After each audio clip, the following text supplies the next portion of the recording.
ಕನ್ನಡದಲ್ಲಿ ಕೊಡಬೇಕು. ಅಲ್ಲ ಇರೋದು ನಮ್ಮ ನಾನು ಇಲ್ಲೇ ಇರ್ತೇನೆ, ನೀವು ಕನ್ನಡದಲ್ಲಿ ಕೊಡಿ. ಇಲ್ಲ ಅಲ್ಲಿ ಇದರಲ್ಲೇ ಬರೆದು ಕೊಡಿದ್ದೀವಿ. ಮಾಡ್ಸೋಣ ಸರ್. ಏನೋ ಕೋರ್ಟೆಲ್ಲ ಕೇಳಿದ್ರೆ ಆಯ್ತು ಸರ್. ಕೋರ್ಟ್ಲು ಕೇಳ್ತೀವಿ, ನೀವು ಬನ್ನಿ, ಅಲ್ಲಿ ಬನ್ನಿ. ನಾನು ನಿಮ್ಮ ಕೋರ್ಟ್ಲಿ ಕೈ ಮುಕ್ಕಟ್ಟು ಬರಲ್ಲ, ಬಂದ್ರಿ ನೀವೇ ಹೋಗಿ ನನಗೆ ಬರೋಪ್ಪ ಹಾಕಿದ್ರು ಚಿಂತೆ ಇಲ್ಲ. I don't care. ನೋಡೇ ಬಿಟ್ಟೆ. ಕಾನೂನು ಏನಿದೆ ಅದನ್ನು ಹಾಂ ಏನು ನಾನು ಏನಂತ ಇಟ್ಟುಕೊಂಡಿದ್ದೀನಿ? ಏನು ದರೋಡೆ ಮಾಡಿದ್ವಿ ಅದ್ರಿ ನಾವು ಅಂತ ಹೇಳಿಲ್ಲ. ಅಲ್ಲ ಏನಂತ ತಿಳ್ಕೊಂಡಿದ್ದೀರಿ? ಆದೇಶ ಪಾಲನೆ ಮಾಡಿ. ಅಲ್ಲ ನೀವು ಆದೇಶ ಪೊಲೀಸ್ನವ್ರಿಗೆ ಏನು ಅಂತ ನೀವು ಪೊಲೀಸ್ನವ್ರಿಗೆ ನಮ್ಮನ್ನು ಏನಂತ ತಿಳ್ಕೊಂಡಿದ್ದೀರಿ? ಮೊದಲು ನನ್ನ ಮನೆ ಒಳಗೆ ನೀವು ನುಗ್ಗಕ್ಕೆ ಕರೆಕ್ಟ್ ಹೇಳ್ಬೇಕಾಗಿತ್ತು, ನೀವು ವಾದ ಮಾಡಬೇಕಾಗಿತ್ತು, ಹೈಕೋರ್ಟ್ಗೆ ಹೋಗ್ಬೇಕಾಗಿತ್ತು, ಎಲ್ಲಿ ಸರ್ಚ್ ವಾರೆಂಟು ತಗೊಂಡೋಗೋಣ ಅಂತೇಳಿ. ಅವ್ರು ಹೇಳಿದ್ರು, ಈಗ ಬಂದ್ಬಿಟ್ರು ನನ್ನ ಮನೆ ಒಳಗೆ. ನೀವು ತಮಗೂ ಅವಕಾಶ ಇದೆಯಲ್ಲ ಸರ್ ಕೋರ್ಟಲ್ಲಿ? ನೀರು ಕೊಡಪ್ಪ.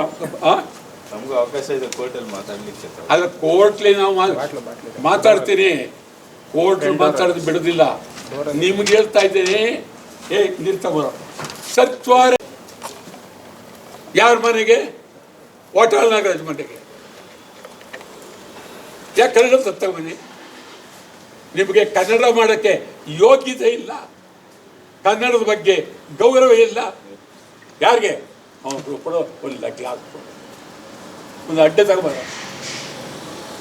ನಿಮಗೆ ನ್ಯಾಯಾಲಯಗಳಲ್ಲಿ ಕನ್ನಡ ಮಾಡೋಕ್ಕೆ ಯೋಗ್ಯತೆ ಇಲ್ಲ, ಕನ್ನಡದ ಬಗ್ಗೆ ಗೌರವ ಇಲ್ಲ. ಕನ್ನಡವನ್ನು ಕಡೆಗಾಣಿಸಿದ್ದೀರಿ.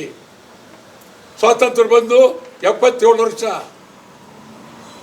ರಾಜ್ಯ ಭಾಷೆ ತರಕ್ಕೆ ನಿಮ್ಮ ಕೈಲಿ ಆಗ್ತಾ ಇಲ್ಲ. ಇನ್ನು ಇಂಗ್ಲೀಷ್.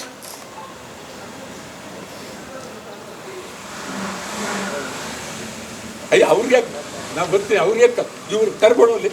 ಕರಿತೀರಿ ಅಂದರೆ ಹೇಗೆ ಕರ್ಕೊಂಡೋಗ್ಲಿ? ಕೈ ಎಲ್ಲ ಇಲ್ಲಿ ಸೋಳರ್ ಮೇಲೆ ಹಿಂಗೆ ಅಲ್ಲಾಡಿಸ್ತಾ ಇದೆಯಲ್ಲ ಕೈ. ಇದು ಅಟಲ್ ನಾಗರಾಜ್ ಮನೆ.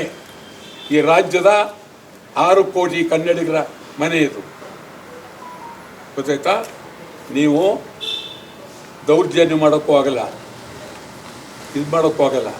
ಆದರೆ ನೀವು ಪೊಲೀಸು ಇರ್ಬೋದು. ನಾನು ಇವತ್ತು ಯಾಕೆ ಇದೊಂದು ಹೇಳ್ಬಿಡ್ತೀನಿ, ನಾನು ಹೇಳಿದೆ ಇವ್ರಿಗೆ ಇವತ್ತು ನಾನು ಕರ್ನಾಟಕ ನ್ಯೂಸ್ ಬೀಟ್ ಫಾಲೋ ಮಾಡಿ, ಸಬ್ಸ್ಕ್ರೈಬ್ ಮಾಡಿ.